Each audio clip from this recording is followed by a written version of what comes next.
Good morning and welcome. My name is Jürgen Lindner. I'm going to be the host of this event. Welcome to the Big Moves to Pivot Forward Virtual Summit. I'm acting here as the Global Marketing Head for Cloud ERP at Oracle, and it's my distinct privilege to have you here this afternoon. So we're going to focus today on strategies that CFOs and their finance team can adopt to really accelerate growth in 2021 and beyond. While we're all still within the pandemic, we do know that the next decade of growth is really being shaped right now. And I'm thrilled personally to be joined by corporations today who are going to be sharing how they are reshaping their industries. We have companies such as Lyft, such as Square, such as M&G PLC, and Williams-Sonoma as part of the conversation here. Then we will also have our founder, Larry Ellison, sharing his perspective in a conversation with the IDC Chief Research Officer, Meredith Whalen. We then have other senior executives, such as our corporate controller, Maria Smith, Rondi Ng, who signs responsible for our cloud ERP development stream, as well as Matt Bradley, who signs responsible for developing our enterprise performance management solutions. And then I want to thank Pricewaterhousecoopers as the exclusive sponsor of this event. I would also like to welcome the US Deputy Advisory Leader, Jenny Kohler, to really share her insights. So with that, I want to get started. I'm excited to be here. So over the summer of 2020, what we did is we partnered with our customers and prospects somewhat differently than ever before. So helping them through the crisis, jointly learning in the crisis, and there were just new challenges, new business challenges that we didn't have before. It started with, for example, managing the closure of your books remotely for the very first time. It ranged from rearranging your supply chains very quickly. It had to do with engaging your customers very differently than likely before. And oftentimes managing remote workforces and acting in a very different planning cycle frequency were some of the key challenges that our customers and prospects told us they would like to partner with us around. So I think it's fair to say that the digital transformation that we've been talking about for a long time has been fast forwarded 5 to 6 years. And consequently, this leads to the theme of our event, big moves. So that's what we want to talk about. There are a distinct set of big moves that we feel very strongly about. This is what we're going to be discussing. And also why we feel it's almost too risky to stand still, according to our own CEO, Safra Katz. So the big four moves are really around business model innovation. We're going to be talking about merger and acquisition divestitures. We're going to be talking about the relentless automation of the financial close, and also creating a risk intelligent culture within your corporations. So this is really for practitioners to learn from each other. And this virtual summit is designed to share those strategies. For the kickoff of this event, a couple of rules real quick. We want to make that highly interactive, so we hope you take advantage of the chat features. Please do post your questions. We're going to answer them. And there's also going to be an interactivity in terms of polls. So over the course of the sessions, you're going to see certain polls popping up.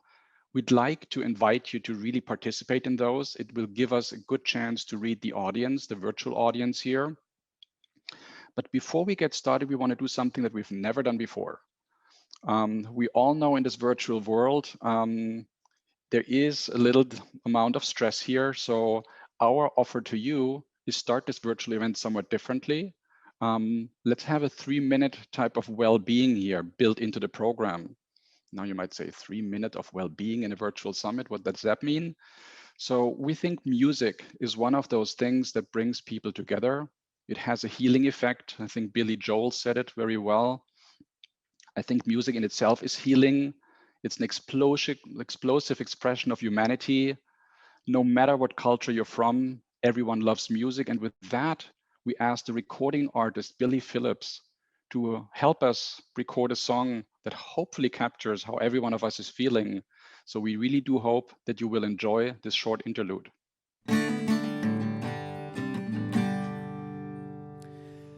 Hi everyone. So Oracle have asked me to write a song especially for you.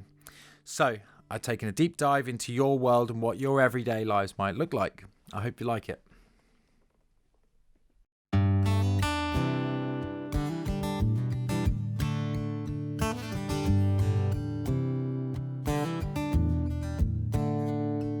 Hello,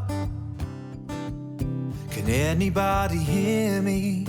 Try to take yourself off mute and tell me you can hear me.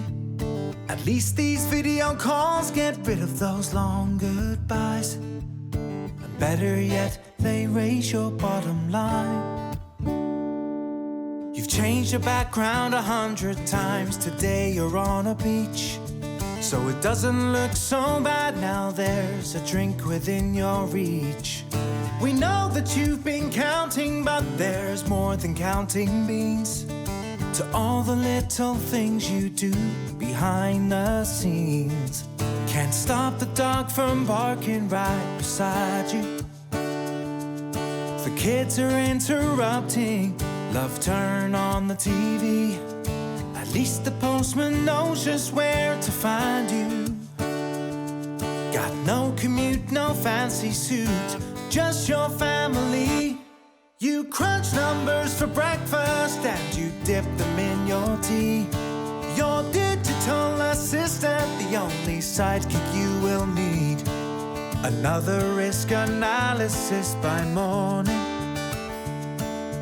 We don't need no Superman, we've got our own Clark Kent. But it's the little things you do that make us go ooh, ooh, ooh. Yeah, the little things, ooh, ooh, ooh. I know there's gotta be frustration at those account analyses and reconciliations. Any lesser human being would have run a mile, but you know how to make investors smile. Every statement you prepare from now until year end, and every audit you'll be there. You never break or bend. You crunch numbers for breakfast and you dip them in your tea. Your digital assistant, the only sidekick you will need. Another risk analysis by morning. We don't need no Superman, we've got our own Clark Kent. But it's the little things you do that make us go ooh, ooh, ooh. Yeah, the little things, ooh, ooh, ooh. It's the little things, ooh, ooh, ooh. The little things, ooh, ooh, ooh.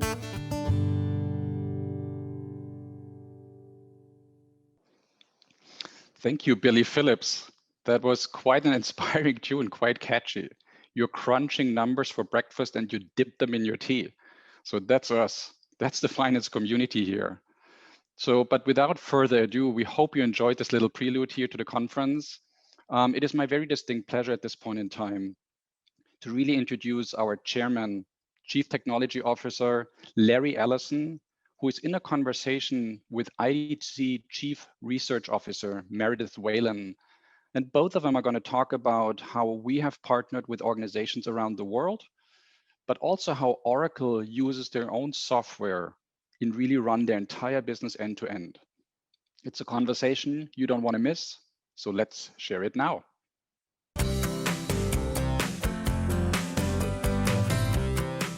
Welcome, Larry. Thank you for joining us today.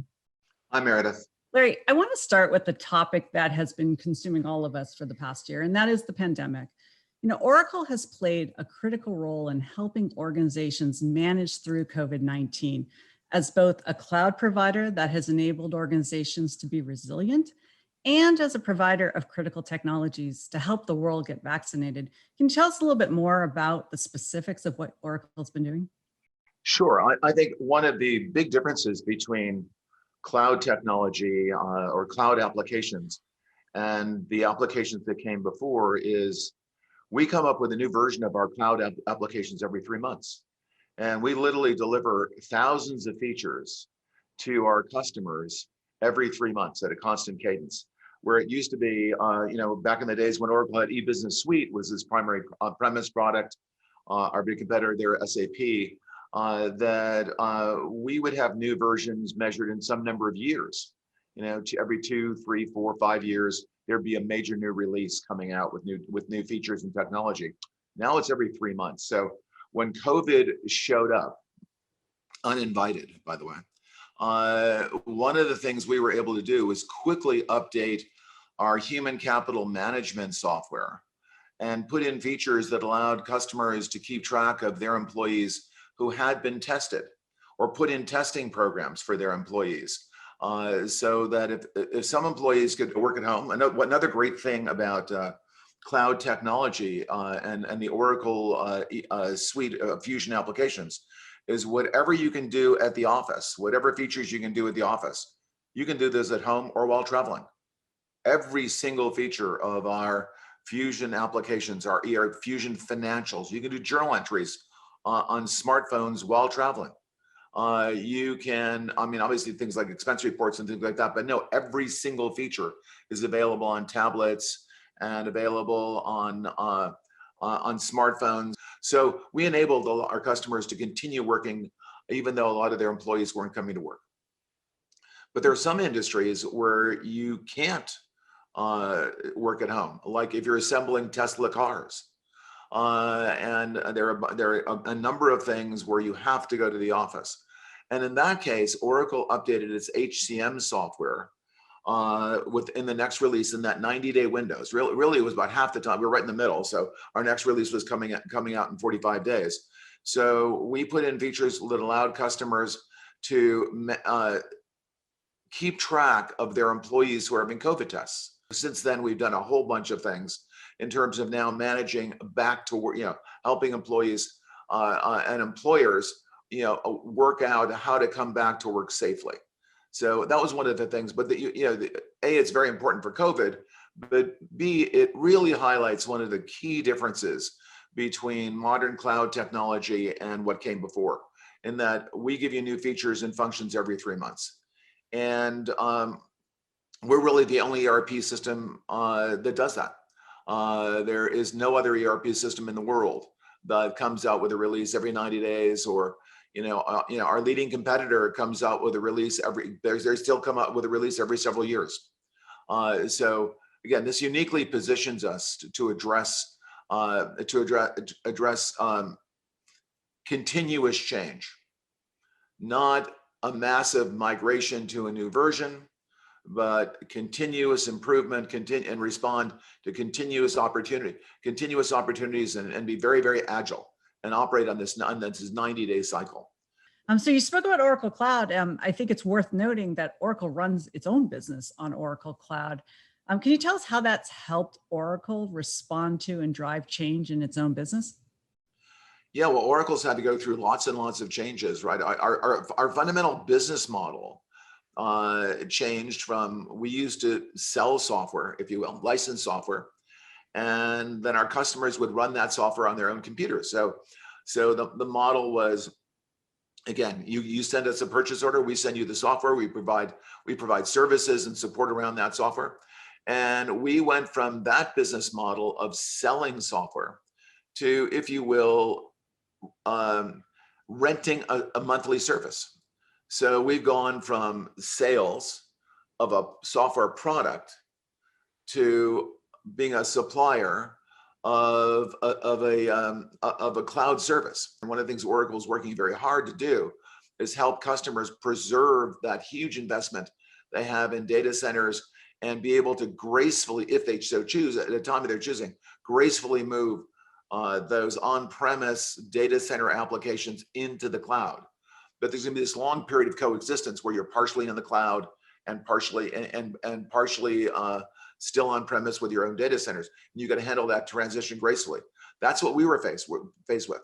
We had to make a transition. We could still sell software, but our cloud business is now bigger, if you will, than our software, our old software business. Our revenue recognition changed entirely, how we bill our customers, how we service our customers. So our service systems changed radically. And we were able to do that and respond very, very quickly by using our own Fusion software, the Fusion software suite. Not just Fusion Financials, but Fusion Financials, Fusion Supply Chain. Fusion has so much automation in it. The Fusion Financial software is so good versus what we had before. And we had a pretty good product before that we actually close our books and report 10 days after the quarter is over. So we're the fastest filer of any large company in the world. And I'm not even sure there are any small companies that file as fast as we do. I just don't know. But we're able to do that because our Fusion Financial software automate a lot of things like intercompany transfers. I can go on with details, but a whole bunch of stuff is automated. A lot of consolidations are automated. We use a lot of AI inside of our Fusion suite to automate processes that used to be done manually. And with this automation, it's done two things. One is it's sped things up, but it's also dramatically reduced errors through the automation. And obviously saved us a lot of money and saved us a lot of time. So we're actually able to file in 10 days with much higher accuracy than we ever filed with the old system. So not only are we taking less time, we're spending less money, we're providing a much higher degree of accuracy than we ever have. This pandemic has changed the way we work. It's changed the relationship of employers and their employees, companies and their suppliers, companies and their customers. And if we didn't have this 90-day cycle of adding new features to our Fusion suite, there's no way we could quickly respond to the rate of change we're currently experiencing and our customers are currently experiencing in their business models, with their customers, with their employees. If you're getting one of these systems that takes you several years and is very expensive to implement, that in itself is a problem. But what's worse is what you end up with in the end is a system that's very difficult to change, very difficult to enhance. There's almost no point to go to a system, go to a new version of a system like that. It's not much different than what you already have. And if you want to have agility, if you want to be able to do continuous innovation, if you want to be able to respond to changing demands and new emerging opportunities in your business, you have to have automation systems that continuously innovate and continuously change as the world changes. You can't change once every 5 years. It's got to be once every 90 days. Well, Larry, thank you so much for your insights and great advice for kicking off this event with you. My pleasure. Thank you. That was a great conversation between IDC Chief Research Officer Meredith Whalen and our very own Larry Ellison. As Larry mentioned, I do think it's important to note that the pace of innovation really is important. And the other statement that he picked up upon for sure was the 10-day close. We're going to come back to that a little later in the program when I will be conversing with Maria Smith, our corporate controller, how we have achieved internally such a strong benchmark here that hopefully everyone can learn upon. But it's really that our Fusion Cloud applications provide this platform, this business innovation platform that allows you to consume change at a much, much faster clip than ever before. I want to have the next segment here of the virtual summit, and allow me to introduce Jenny Kohler from Pricewaterhousecoopers, our exclusive sponsor for this event. Jenny has extensive knowledge about finance transformation and technology modernization needed to really drive this digital transformation at customer side. So she's going to share a little bit of the research that Pricewaterhousecoopers did in their recent CFO survey, and also contextualize some of the big moves that CFOs should be taking in 2021 to return to growth. What you will find over the course of this particular video is that there is going to be a session of interactivity. There's going to be a poll appearing. We would like for you to participate into that. Allows us to really get a good pulse check where you stand right now in your journey of the transformation. So Jenny, over to you.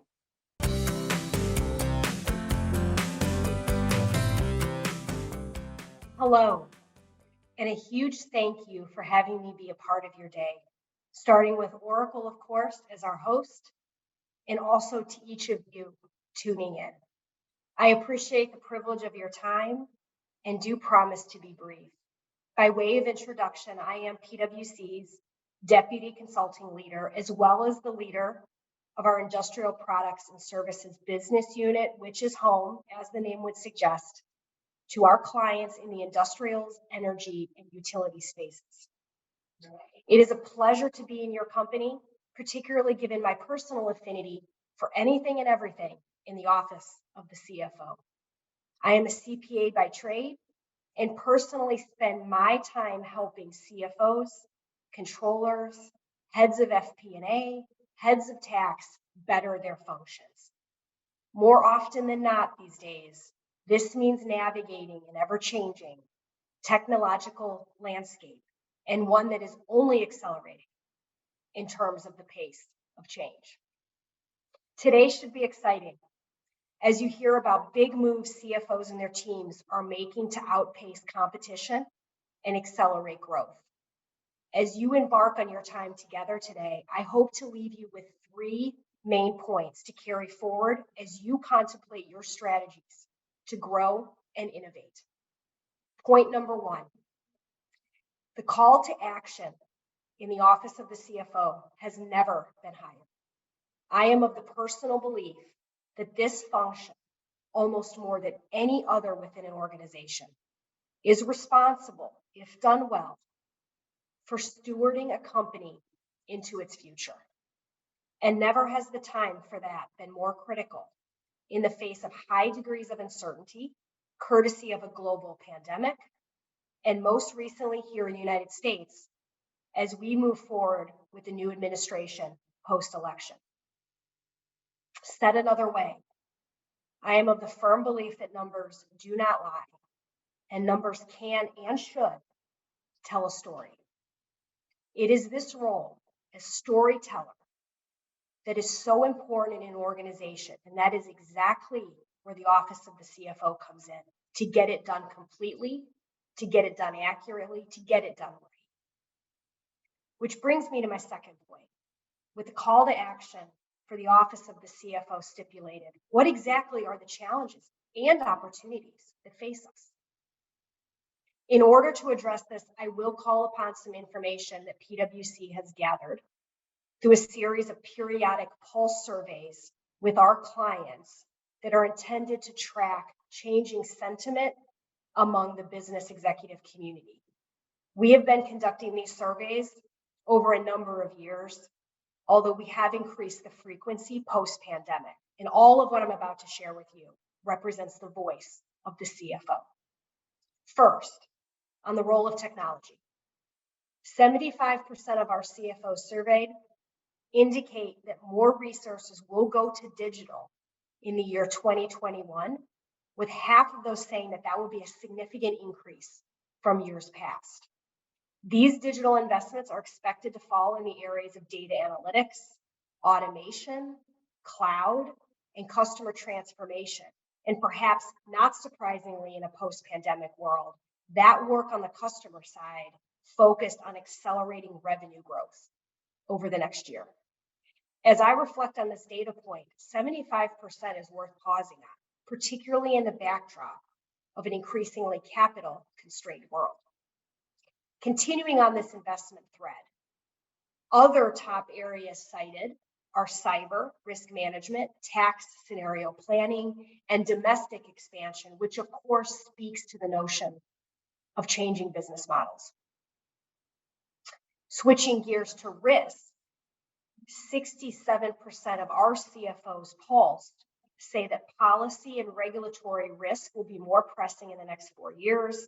And since it is timely, The election in the United States, anyway, has not fundamentally changed the risk landscape when it comes to compliance risk, third-party disruption, cybersecurity, and brand and reputational concerns. In other words, these will be as pressing as they were over the last 4 years.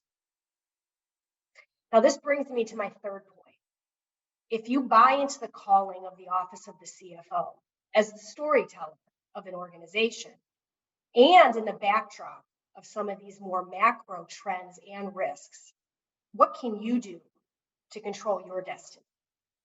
The first point I would make is to be highly engaged in the context of your company's digital investments. Knowing that capital is scarce, yet business imperatives are high, any investment made in this space has to generate a return and put your company in a better position to navigate its environment and make big moves, whether that be fundamental business model or portfolio decisions, or even just running the company better. These investments can be generational in nature and need to be treated as such. So demand a compelling business case, one that drives value for your organization, for whatever moves you are making. Along these lines, whatever that compelling case is, demand incremental value achievement along the way, not at the very end. These days, there are ways to craft digital undertakings to return value incrementally to your end users, and that should be the norm, not the exception. Third, be mindful that digital scope may start in the office of the CFO, particularly given its foundational nature to a company. Getting this backbone right is critical, and we are seeing the CFO community invest in digitizing finance processes, including automating the close, and building a more risk-intelligent culture. Whatever it may be in your case, this is your chance to lead from the front and set the proper tone for your broader organization. The last point I would make here, and this comes back to the storyteller theme, digital does not work without the right ingredients. And one of those main ingredients that needs to be right is your data. Without the right data, a story cannot be told, and you are the keepers of your data. With all of this said, please allow me to bring our time together to a close, and I will end where I began, which is a big thank you for your time and your consideration. To recap, I believe, 1, your calling in your organization has never been higher. And 2, that is against a backdrop of some pervasive digital and risk trends where you can, 3, play a vital role in navigating your big moves. Please carry that with you into the rest of your time together as you hear more about business model innovation, deal-related trends, and the future of the finance function. I will leave you with one final question. As your organization's storyteller, what are you going to do to write your story? Thank you for your time. Thank you, Jenny. Those were great insights from Pricewaterhousecoopers. What stuck with me is, for example, 75% of the CFOs dedicating additional resources towards digital. It's about the incremental value creation, and that data allows us as finance individuals to tell the right story. So thank you, Jenny, once again for that insight. Now, what we would love to do is have a little bit look into the poll analysis. So what we're seeing here is really that the question we asked around, is it accelerating big decisions within your corporation? The answer here are really strongly around, we have a clear understanding how our industry and the regulatory environment may shift and are already making. So a lot of our customers and prospects and customers here are indicating that they're already on their journey, followed clearly that we are certain we know what the implications are of the new normal and how we need to reinvent ourselves. So great to see this progress here. What I would love to do is now shift a little bit to another conversation that we will have with Square. We had a recent conversation at a CFO Live event last week that we did, and we pulled a couple of CFOs on their top priorities in 2021. It shouldn't come as a surprise that business model innovation ranks very high here. But we also found that companies who share certain traits have a leg up at this point in time. And what they all have in common is that they share service-based business models that provide recurring revenue streams and allow to allocate resources into those initiatives. The second thing we found is that relentless process automation is really setting them apart. So they're using technology to their advantage, to what Larry said earlier, to use algorithms and machine learning to detect those patterns of inefficiencies potentially and really cut cycle time significantly. And last, but certainly not least, it's around customer excellence, really through innovation and digital experience. Our interactions with customers has to change. And a lot of our corporations that we're working with and teaming up with are already on this journey. So Square is one of those companies in the digital payment industries who are continuously innovating on their business model, and they have a great story to tell. I'm going to be joined today by Ajmer Dale, who is the Chief Accounting Officer of Square, and he's going to share how partnering up with Oracle helped them to really be ahead if it comes to business model innovation. So let's hear from Ajmer.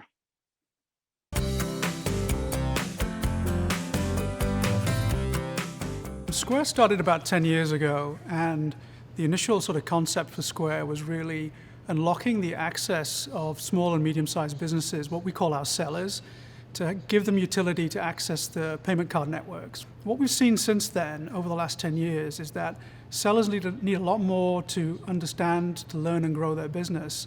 So we've actually developed a product suite of 30 discrete individual products for our sellers, which encompass hardware, software, as well as financial services, to enable them to actually grow their businesses. We've got a lot of innovative products, right? I think just within the Cash App, you've got fractional share trading and also cryptocurrency, right, is a utility that's available in the application.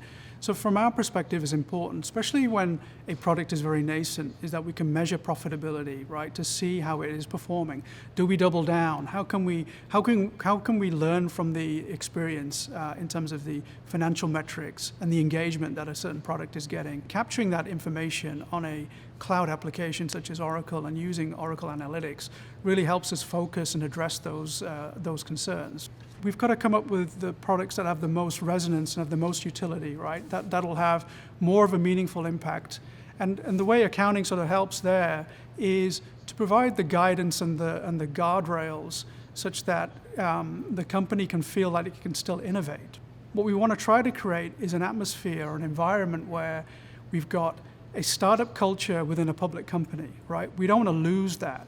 And that's what's made us successful over the last few years. The easy thing to do is look at your own business internally and say, okay, we've got to start cutting costs or delay costs, right? I'm not saying that's not one sort of vector of work that needs to be done. We looked at this both internally and externally in terms of how to approach the pandemic. Internally, how strong were we? And from a balance sheet perspective, we ran multiple scenarios with regards to how the pandemic was affecting our sellers and then therefore affecting Square. And so, having an analytical tool that enabled us to be nimble there and plan in a more cohesive way was very important. We're tracking a bunch of KPIs, whether it be product profitability, free cash flow, even headcount planning, right? Where, what should our headcount footprint look like going forward? Do we need to pause? Where do we need to accelerate? So there was a lot of, again, slicing and dicing of information that all feeds into a consolidated perspective, and to be able to do that in a more turnkey fashion was hypercritical for us. It's important for us that we have standardization in terms of our policies and procedures, and the cloud allows that to happen. I think we've also been able to tap into some of the next generation of technologies that Oracle is very focused on. If you think about AI, machine learning, those are very congruent with Square and our philosophy about being innovative. With Oracle, you're dealing with a business partner there that is best in class, right? And so as we think about the complexity of all of our different products, it was important that we had a tool that could essentially deal with what we knew about today, but also partner with us in terms of the innovation for tomorrow as well. Well, thank you, Ajmer, for really sharing those insights with us. I mean, what Ajmer was telling us is really retaining this startup culture within a public corporation and partnering around what we know today, but also innovating for tomorrow. So a great theme. We're happy and privileged to see Square as a partner here. And moving here from the business model innovation theme, I would like now to shift a little bit into merger and acquisition, which is the next big move theme we want to address. Here, it's my very distinct privilege to introduce Paul Cooper.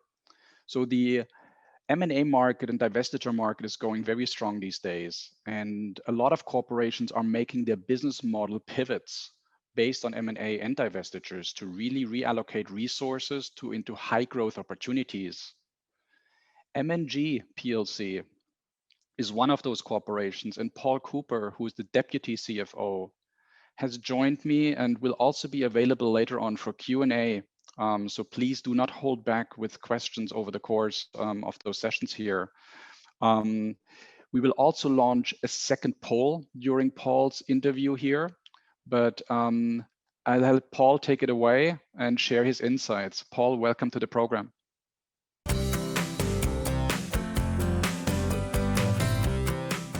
M&G is on a really interesting journey at the moment. So around 2019, it demerged away from Pru PLC and listed on the stock exchange. So it's a FTSE 100 business. And really it does a combination of two things. It's a savings and asset management business. And that's really the growth engine of the business. That sells business internationally across Europe, Asia, the US and the UK. And then you've got Heritage, which is to all intents and purposes in runoff. So it's not accepting any new business, but just servicing existing customers. So we bought Eccentric in literally last year, the back end of last year when it was all completed. Eccentric really complements and helps us build out our wealth management platform.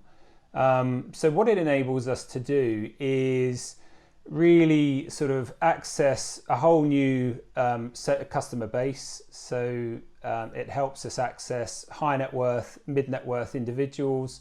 And then I think the other more important thing is that we can really target and capture more of the value chain. So this isn't just about manufacturing the product that we would sell or investing in it and taking a fee, but also in terms of the distribution, having some more access and control to distribution where we can take some fees as well. So it really rounds out our proposition to customers.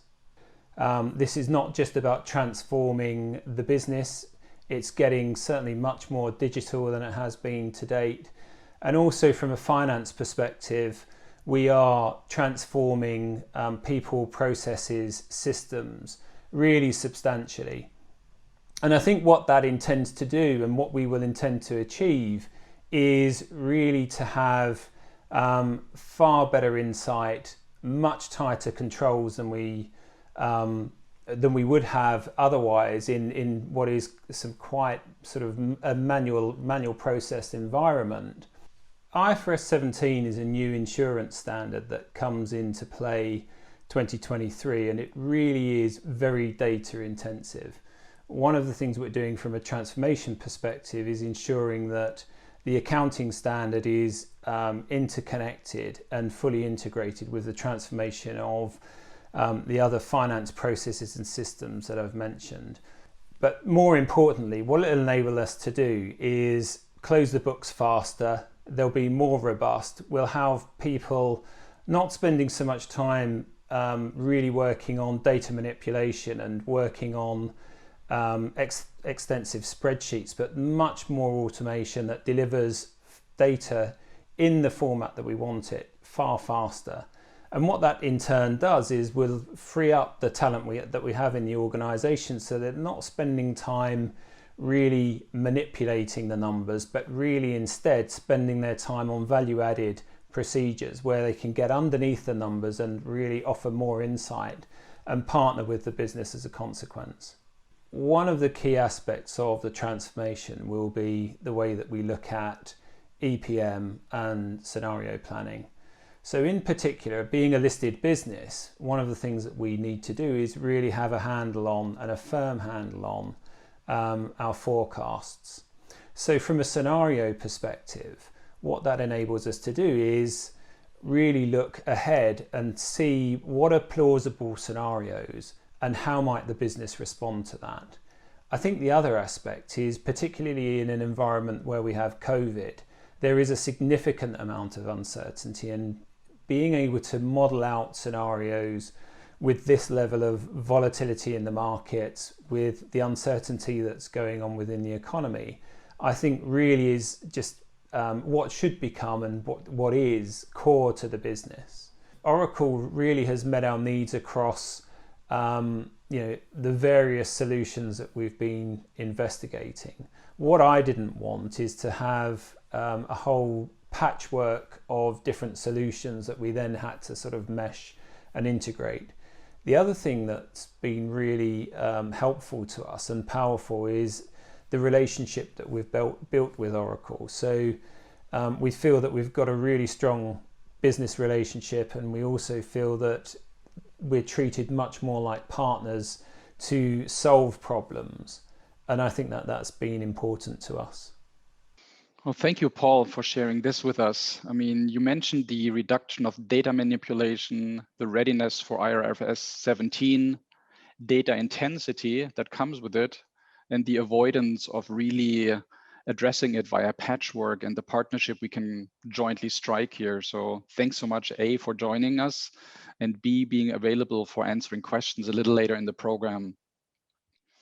Now, what we would love to do is maybe go a little bit back to the poll results when they come up. We have around M&A, there is a couple of questions we just asked you. The question that ranks the highest from a response perspective is using strategic planning to create and compare many scenarios. That ranks very highly for you. The next ones are tied around evaluation, M&A, and divestitures, and also the selective planning. So thank you so much for sharing that insight with us. That will help us. And we're going to share the results after the session as well. The other thing, what we want to discuss is a topic that always comes up in our conversations with finance executive, which is around the relentless automation of the financial close. We hinted towards that several times over the course of this conference already, but it's really using modern technology to detect those type of patterns and to support your business processes such as M&A and business model innovation. I'd like to have you join me into a conversation here that we captured actually between Mark Jeffries and our two most senior development executives, Rondi Ng, who signs responsible for our Fusion Cloud ERP application development, and Matt Bradley, who's the owner for enterprise performance management related development efforts here. And they will share some insights about the momentum we're seeing right now and what's of strategic importance around the financial close acceleration here. So let's hear it.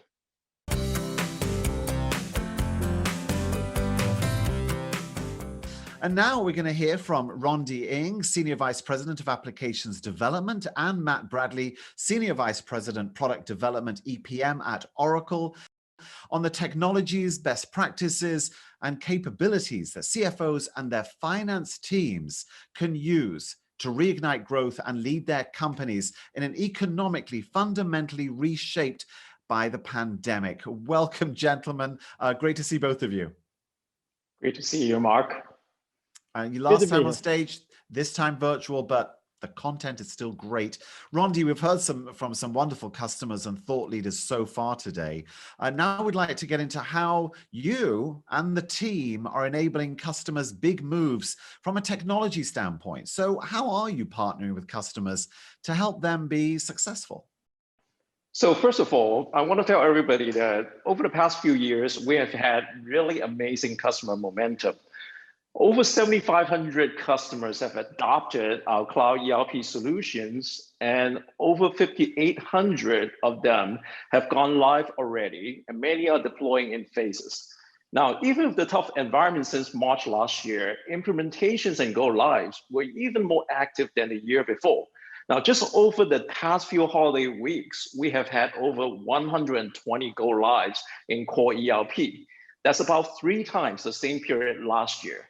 Now, clearly, many of the finance leaders from our customer base are telling us that they see the urgency to accelerate their digital finance transformation programs, in particular via the SaaS adoption.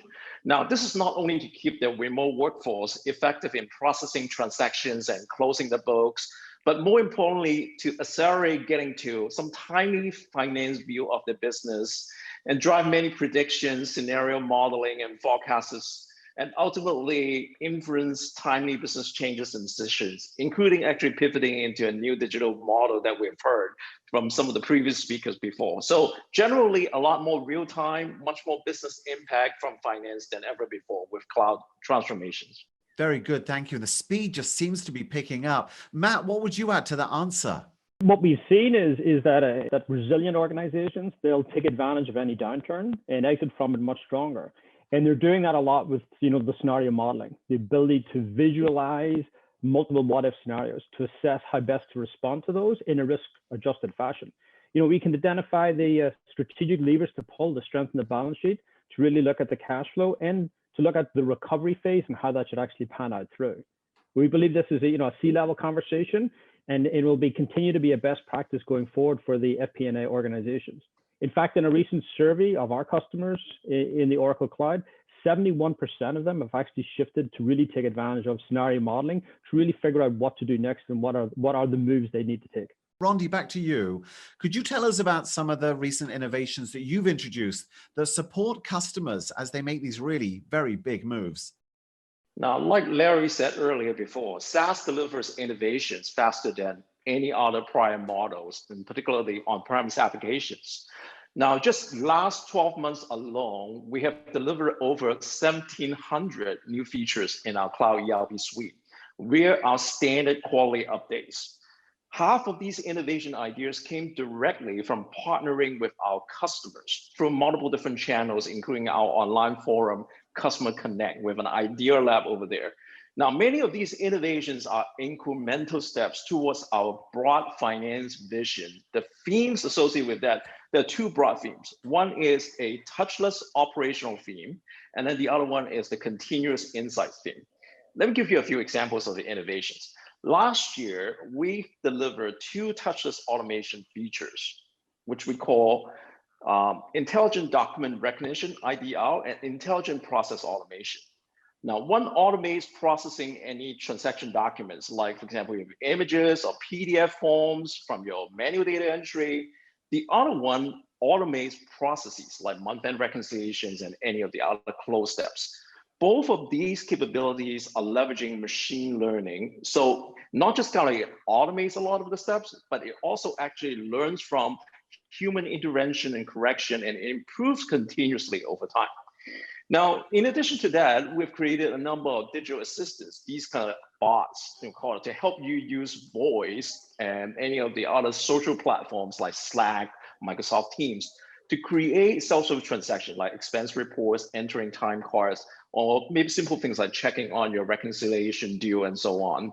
All right, thank you for that. Very detailed, love it. Matt, it's time to be a futurist now. What is next on the horizon? What is your future vision? Or indeed the evolution of accounting processes that you might see? The current pandemic has been an accelerant to change, and we're seeing a shift away from the annual operating plan. By the time that's put in place, the world has shifted, the assumptions have moved, so we have to move much quicker and much faster in order to really drive this continuous forecasting. The other thing that we have seen is really a shift, change in the CFO behavior, is to move closer and closer to the customer, to really get these leading indicators as to what's happening in the business and to bring those into the forecasting process as operational drivers. And in order to achieve both those, an increase in the number of users and also an increase in the frequency, you have to, as Rondi pointed out, move to machine-driven forecasting. Yeah. Have the machine generate the forecast and see that forecast, and then bring the human judgment in to augment it, and to move away from these sort of non-value added activities and increase in this automation. The other thing that we are seeing is really a need to become much more this business planner and business partner, and that's to really have this tighter alignment between finance and operations. So it's simple things like connecting the sales forecast with the financials, operating the front end of the house with the back end of the house. It's also looking at integrated business planning, covering, as Larry pointed out, financial objectives that we have with your supply chain. Can you deliver the services, and ensuring you've got consistency across the board at that level, not only in the supply chain, but also potentially with your workforce, ensuring they have the skills to deliver what you need to deliver when you need them to deliver at the appropriate time. And even at a much more sort of deeper finance level, deepening the connections from a process standpoint, looking at cash forecasting and cash management, and really trying to leverage that asset much more effectively as we go forward. But tied around all of this, in echo some of our panelists have mentioned, is that we don't have all the answers. We're listening to you, we're listening to the customers to understand what challenges they're facing in their specific industry. And like them, we are constantly replanning our roadmaps so we can deliver the innovations at a pace that makes sense for them, that they can adopt. So we do welcome the input and really are listening to what's occurring across all industries and all businesses. So I'm going to ask you one final question, really your closing thoughts or comments. Matt, I'll start with you. I would say time is of the essence. A deferred decision doesn't put you 6 months behind because your competition isn't deferring decisions. They're moving faster and faster, and these transformations are step changes. So it's not a linear progression. You get further and further behind the slower and slower you in order to arrive at a decision. So time is of the essence, and get moving now. Very nice. Thank you. Rondi, it looks like you get the last word. Clearly, we see a lot of benefits going to the cloud. So you've heard from a lot of different speakers talk about the benefits there.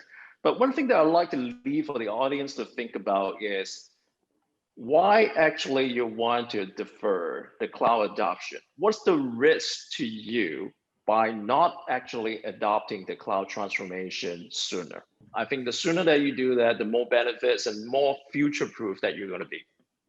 Fantastic. Rondi, Matt, as always, it's been a pleasure. Thank you so much for a fascinating glimpse into how you're both thinking about the future of finance and how technology can help CFOs pivot into growth in 2021. Thank you both. Thank you. Yeah, always inspiring to hear from Rondi and Matt, who really drive a distinct part of our portfolio here and how we can help customers along their journey. One of those corporations that we're teaming up with around here is Lyft. You know them from the rideshare services. And I'm delighted to introduce Lisa, the Chief Accounting Officer of Lyft, and also Jay, the Director of Financial Solutions, to share their story.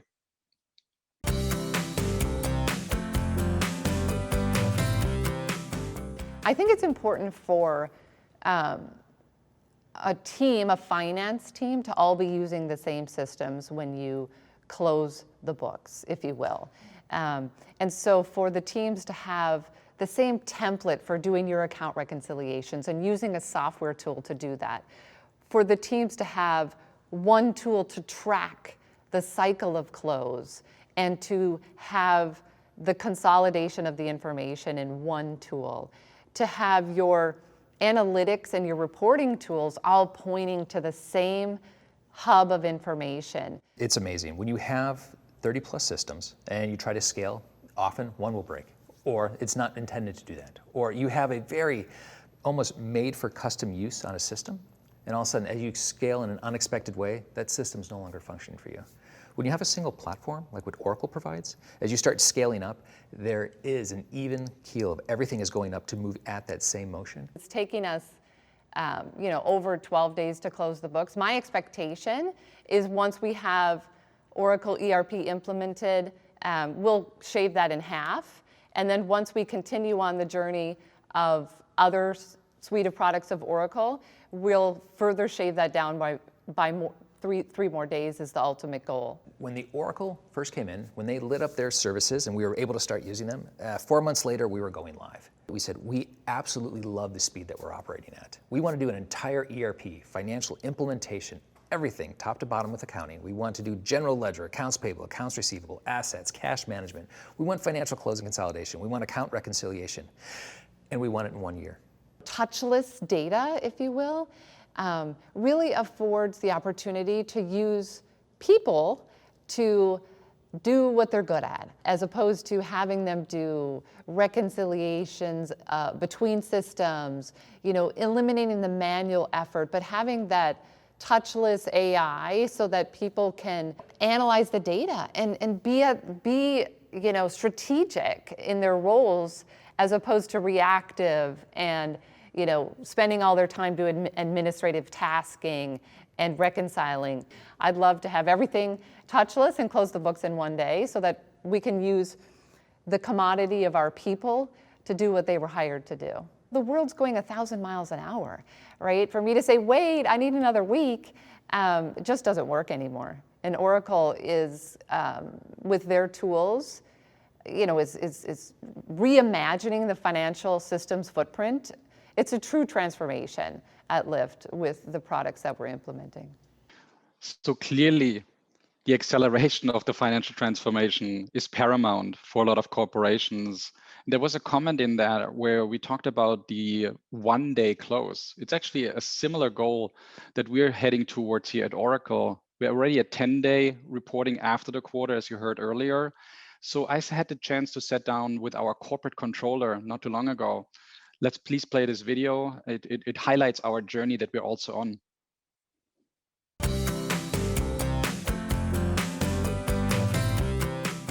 Hi, Maria. Thank you for being with us today and really share what you and your team are doing here at Oracle to automate the close process here.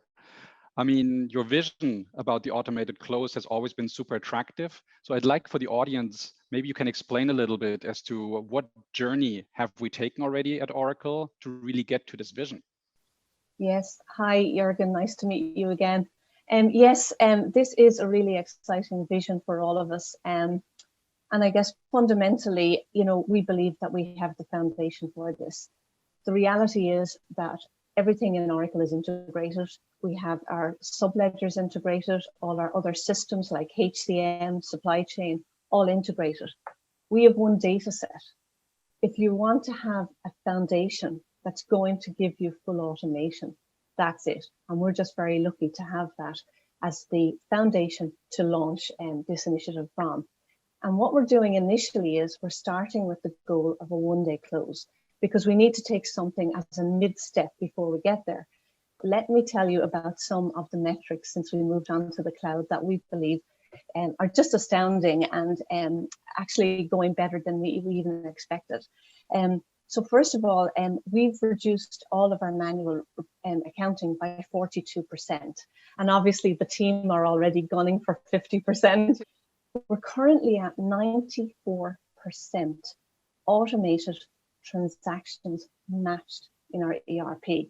That is phenomenal, absolutely phenomenal, and such a foundation to enable us to get to full automation.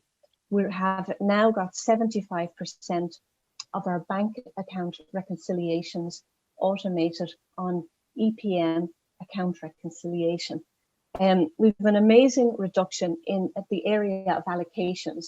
When you're going through your corporate close, there's so many things to do around fiscal allocation of costs. It's a very important part of your close. And we've reduced that by 98%.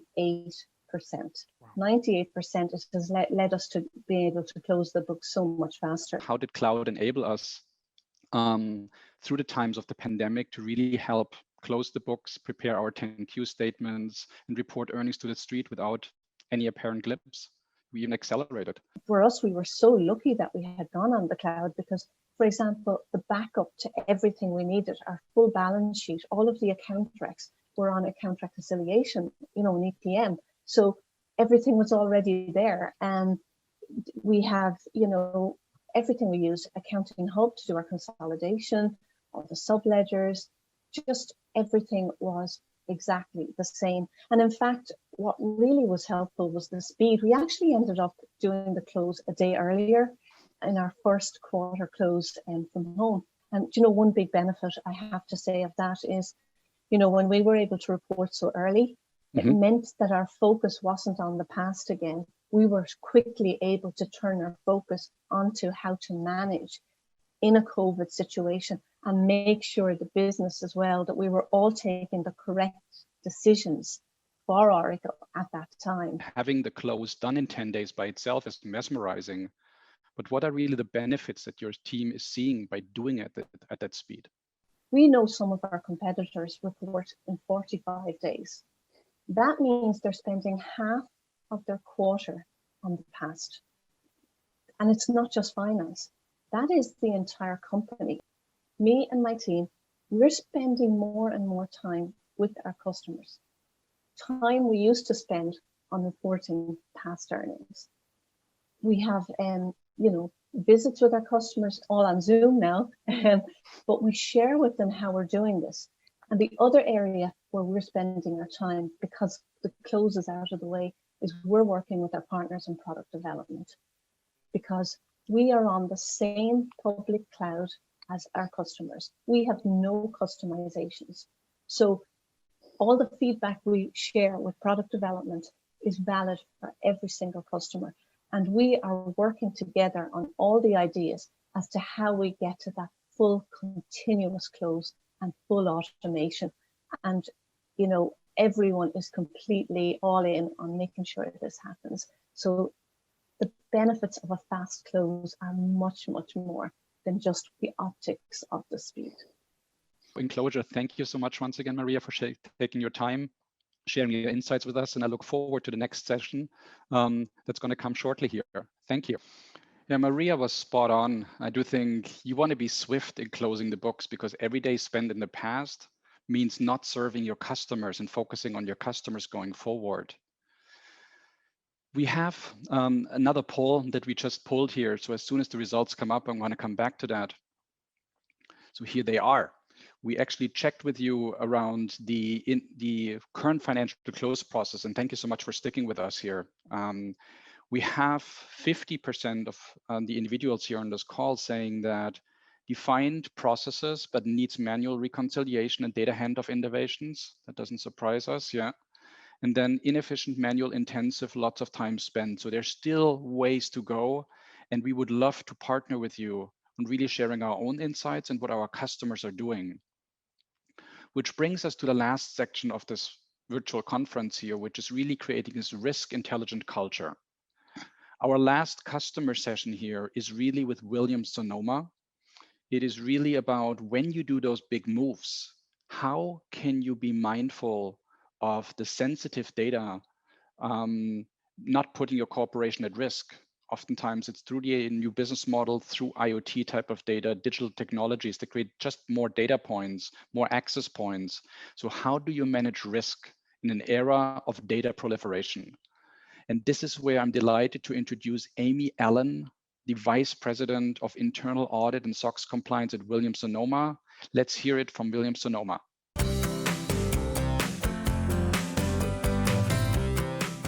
For me, the excitement of my day-to-day job really stems from the fact that I lead a group that continuously focuses on improving the risk posture of the company through improved controls and processes. We've gotten more modern with our approaches and really tried to evolve with some of the tools that we use, which is one of the primary reasons we were really excited to get involved with the Risk Cloud package with Oracle. And one of the key objectives that we really wanted to focus on was access. Obviously, just making sure that only the right people had access to our data, to configurations, to transactions. And that's always, a challenge. With Audit, the top capabilities in the cloud solution that addressed our challenges, the capabilities that were there with AAC to do deep, precise analysis to identify segregation of duties or SOD issues. I think that the security model in Oracle is pretty complex. The tool allows you to build rules and then to deliver real-time results so that it's early. You're able to have early identification of any issues and remediate. And we decided to deploy it early so that we could be a part of analyzing the roles and ensuring an effective go live. The benefits that we've seen since deployment, I think I focused a lot on the deployment and sort of the pros of early adoption of this tool. But the biggest benefit since, this tool continues to allow us to do continuous monitoring of roles during production so that it does eliminate or isolate at least the time period where we do have any exposure. So not only are you learning more about the roles as you do that, but two, there's the plan for mediation. There's no guesswork as far as, what do we need to do to fix this so we can resolve this issue. AEC gives you what needs to be fixed. And so you understand the privilege that needs to be discussed with management, then removed to be free of SOD issues or just to take the risk out of some roles. For the stakeholders, which is management, more than anything, I think that this tool has allowed them to get more educated and knowledgeable and more effective at managing access risk, because I think they're more involved. They appreciate how user-friendly the results are, and that they can understand what needs to be changed, and they can understand more about the roles. And so even just when I hear, in conversations with them as we monitor access, the fact that they can, chime in with privileges and different roles and understand it, like all the way up to the SVP level, that's music to my ears. We also really could not have done it without PwC. This is brand new, and the security model in Oracle is completely different than any other system that we've got. So even if we would have had the tool, we would not have been able to do it without the experts at PwC to help us, guide us to arrive at what the applicable rules were from an SOD standpoint. I would certainly say you need a partner to do it right and to do it effectively, and not to waste a ton of time trying on your own, because I did that, and there's an easier way. So thank you, Williams-Sonoma, for sharing how integral a partnership with Oracle and Pricewaterhouse could be in really addressing and becoming a risk intelligent culture here. It's now time, and I want to thank you so much for staying longer with us than expected, but I want to give the opportunity to have being joined here by Paul Cooper, once again, the Deputy TFC CFO from M&G PLC. There's a couple of questions that have come in. Paul, if you're available, one of the questions that we have been receiving is around the acquisition of Eccentric that happened last year during COVID, of course, which makes it extremely tough, right? How did that affect the M&A process? What did we learn there? Yeah, hi. Hi, Jürgen. Thank you. So as you'll know, we were sort of in lockdown during the sort of due diligence process. So we had everything was literally done remotely, the data room, all of the due diligence. And I think importantly, relationships with the counterparty had to all be done essentially over the internet and done through Zoom as we're communicating now. I think the interesting thing that came out of it, and I think this is perhaps a learning for future M&A, is that some of the feedback has been doing M&A through this remote channel and online really promotes more confidentiality. In the past you would have transactions where you would have to sort of smuggle people covertly through the offices. People would be very aware about sort of what planes they're boarding. Basically that's all been removed. And also the other thing is just people's availability. It's far easier where people don't have to commute to offices to transact and negotiate online, where you just have a slot in everyone's diary that they turn up and basically discuss. They discuss online. So it's been very effective, I would say. That's an interesting perspective, but completely get it. Makes a lot of sense, actually. Paul, while I have you, there were two more questions that came your way. One of them, you mentioned the IFRS 17 data intensity, for example. So what are you doing to prepare for that, and how can that guide our customers and prospects here? Yeah, so IFRS 17 it's an insurance specific standard, but it is, and I think, as I said in the video, it impacts on people, processes, and systems. It really is a substantial demand on finance. I think the lessons learned are more broad, though. I think really it is sort of one of the things, and we've heard from your other participants today, that data is really going to be moving up on everyone's sort of priorities. The ability to harness that data, manage it very efficiently, be it for accelerated close processes or the need to avoid time manipulating data, but actually spending the time understanding it so that they can drive more value for their customers and drive more value for their business is going to be much more paramount. And I think using systems and driving that transformation and avoiding significant use of spreadsheets is very much the way that we're going for IFRS 17, and I think for the finance transformation more generally. Great, Paul. So given the situation that you're in, I mean, what excites you genuinely right now about being at M&G?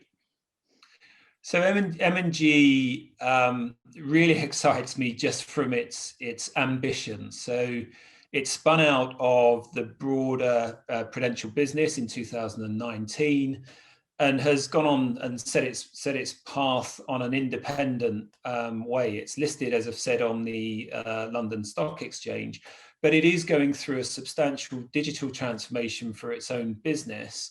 There's a finance transformation that is very extensive. It's touching processes, systems, people, as I've said, very extensively. So I think one of the things will be that we'll see M&G drive its growth agenda. It's fantastic to be part of a successful business that does have that hunger, but also the personal development opportunities and development opportunities for my team that will come about through the learning that they'll have as they go through this. Fantastic, Paul. I want to thank you so much for being available to share your perspective overall about M&A, for the Q&A. So in closing of this event, actually, and I want to thank everyone who stayed with us longer than expected, but we had so much good content. We certainly didn't want to cut it short. We hope you enjoyed this virtual summit around the 4 big moves of pivoting forward. Each and every one of us as a finance leader is in this. We're in this together. This is not just about you being a customer and there's yet another technology partner. No, this is a business partnership. We want to be part here together with Oracle and Pricewaterhousecoopers. So thank you. Stay safe. Please do join us again. And don't forget the lyrics of the song that we had in the very beginning. Crunch your numbers for breakfast and dip it in your tea. I'll leave you with that. So thank you so much for joining and hope to see you soon. Thank you.